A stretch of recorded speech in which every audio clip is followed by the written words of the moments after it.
Hayyeen akkam jirtu qaqqaaliin uummanni Oromoo bakka jirtanitti nagaan koo isin qaqqabachaa ilataa labataati chaanaalii Edit Tech irraa. Egaan guyyaa irraa kanas tuutoriaalii biraatiin walitti deemnee jirra. Egaan guyyaa irraa kana immoo viidiyoo kanan isiniif hojjedhu stoorejii gurguddaa yeroo YouTube irrattis ta'e kallattii adda addaatiin upload goonu faayila gurguddaa ta'e kana akkamitti quality isaa utuu hin hir'isiin ol baasuu dandeenya gara interneetitti kan jedhu waliin ilaalaa jechuudha. Kanaaf amma dhumaatti yoo hordoftan programii kanarraati wanta tokko ni barattu jechuudha. Kanaaf wanti isin gootanii steepii ani isiniif kennu amma dhumaatti yoo hordoftan wanta kana fayyadamuu dandeessu jechuudha. Kanaaf kan isinitti agarsiisu soofteeriitu jira. Soofteerii faayila keessan sana utuu quality isaa hin hir'isiin quality isaa sana qabatee storage isaa isiniif hir'isaa jechuudha. Kunis garaagarummaa baay'eetu jira jechuudha. GB tokko faa gara meegaabaayitii 100tti kan gadi buusuu danda'udha. Isaa gaditti illee yeroo itti deemuun jiraata. Akka faayila keessan irratti hundaa'a jechuudha.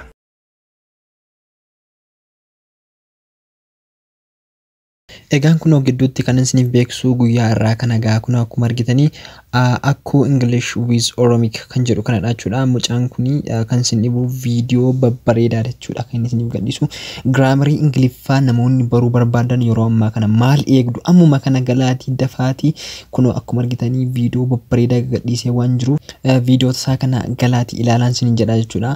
Namoonni sadarkaa kamirra jiraataniif iyyuu Ingiliffa wayii giraamarii irratti ilaallatee wantoota garaagaraa beezikii Ingilish basic English akkasumas wantoota garaagaraa waan of keessatti qabatee jiruuf namoonni Ingiliffa baruus barbaadanii barachuus barbaadanii manuma keessan teessanii kunoo gara akkoo English with Oromic kan jedhu kanaanii gaa namicha kana hordofuu dandeessu jechuudha. Akkasumallee linkiin isaa descriptionii keessa isiniif jira. Gara tuutoriaalii keenyatti deebina. Kanaaf wanti isin gootanii Google irra galtanii jechuudha. Normally browserii qabdan irra galtu browserii kana keessan browserii keessan irratti handbrake ettanii jechuudha. Kan isin search gootanii handbrake ettanii search gootu. Then isiniif banaa jechuudha. Softwarein isaa open source dha. Kanaaf open source kan jedhu kana iddoo kana bukkeetii akkuma argitaniin irratti kan danhaatti kilik gootu jechuudha. Kun akkuma iddoo kanatti argitanii download handbrake 1.3.3 kan jedhu kana iddoo kanarratti akkuma argitaniin isa kana download godhachuu hin dandeessu jechuudha. Iddoo kanatti download ettoo jechuudha. Click irratti gaafa gootan iddoo kanatti kun akkuma argitanii information hundumaa isinii kenneera kanatti wantoota inni qabatu jechuudha. Iddoo kanatti downloadiin jalqabeera jechuudha. Saatii kanatti kun amma download gochaa jira jechuudha. Kanuma erga download gootan immoo install goona jechuudha. Kanaaf amma dafnee daddafee dabarsee download godhee install godhee isinitti agarsiisaa jechuudha. Kun akkuma argitanii download ta'ee naaf dhumeera jechuudha. Kanaaf ishee kanarratti double click gootu isa download gootanii fixan irratti then open ettoo jechuudha. Yes ettu then iddoo kanatti next ettu isa kanas next ettu install gootu jechuudha software sana. Then erga install gootanii fixaniiti amma almost install gootanii fixaniitu jechuudha. Then hin bantu jechuudha handbrake isa kana software jechuudha. Keessa akkamitti akka fayyadamtan isinitti agarsiisuu fi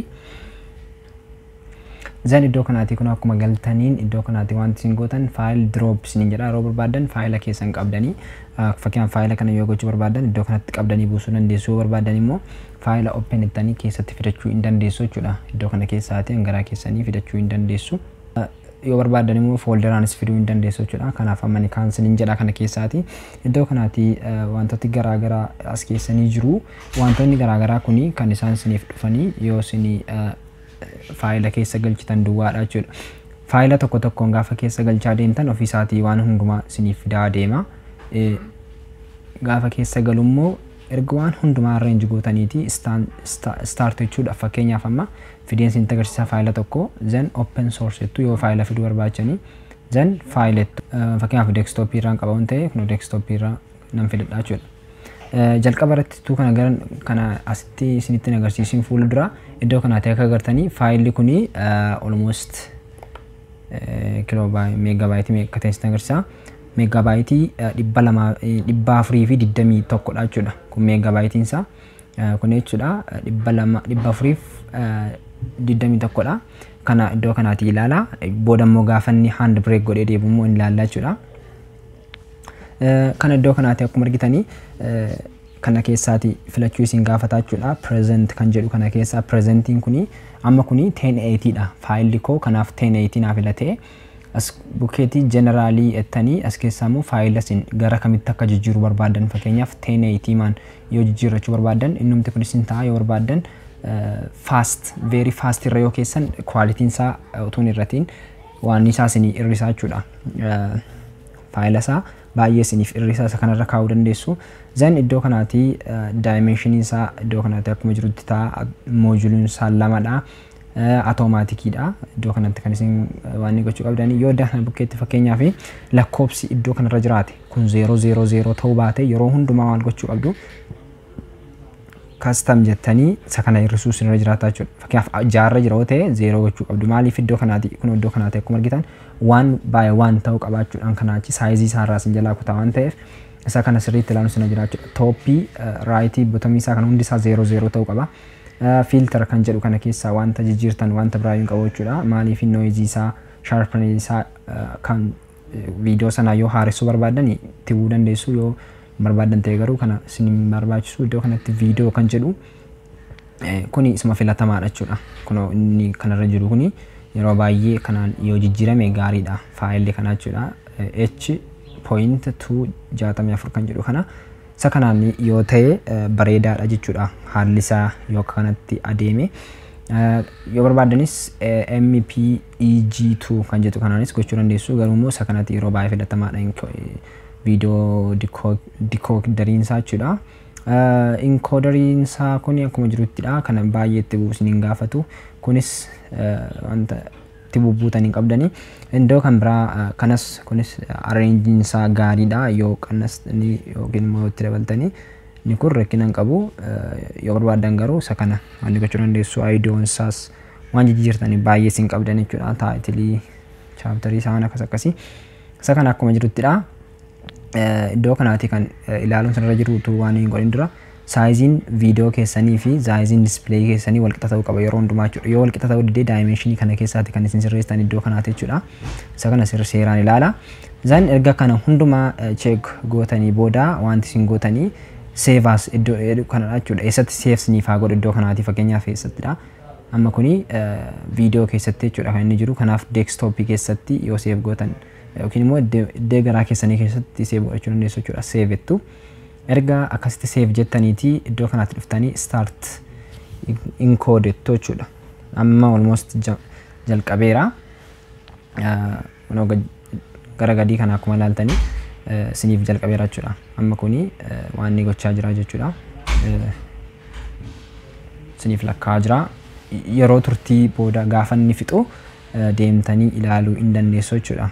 Saayiziin isaa maal akka ta'e waan hunduma isaa meeqaan akka inni isiniif fixe isa kana check gochuun isinirra jira jechuudha.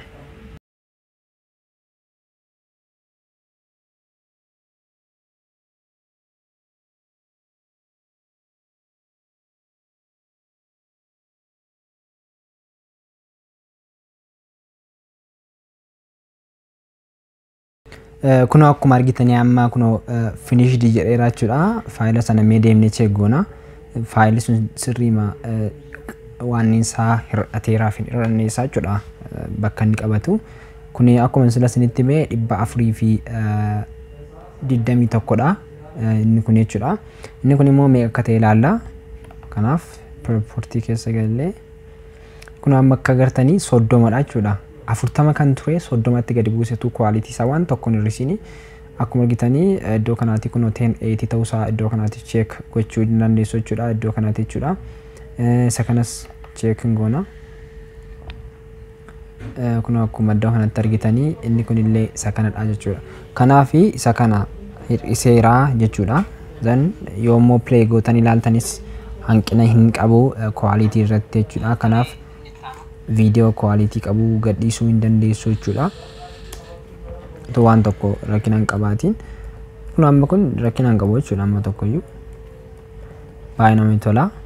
Kanaaf kun gaa normaalii moobaayilii keessaniin iyyuu upload gochuu dandeessu jechuudha. Namoonni YouTube hojjetanii megaabaayitii 400 way kana mobailiitiin download gochuurraa upload gochuurraa soddoma kana handbrake kanaan gadi buusne fayyadamuu hin dandeenya jechuudha. Kun haaluma kanaatiin gaasnitti agarsiiseera jechuudha. Yommuu softwarein isaa isin rakkisee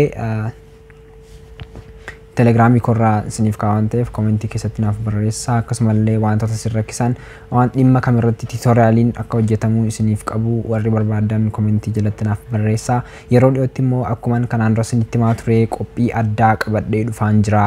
Kanaaf hiriyoota keessanillee affeeraan isiniin jedha. Qophii addaa baay'ee ajaa'ibsaa ta'e tokko yeroo dhiyootti nan jalqabaa. Kanaaf amma sanatti obsaan eega. Namoonni YouTube ko subscribe goone subscribe gochuudhaan maatii Elitu Tech ta'an isiniin jedha. Qaqqaalee ilmaan Oromoo bakka jirtanitti nagaan naaf turaa. Amma sagantaa biraatiin wal agarruutti nagaatti.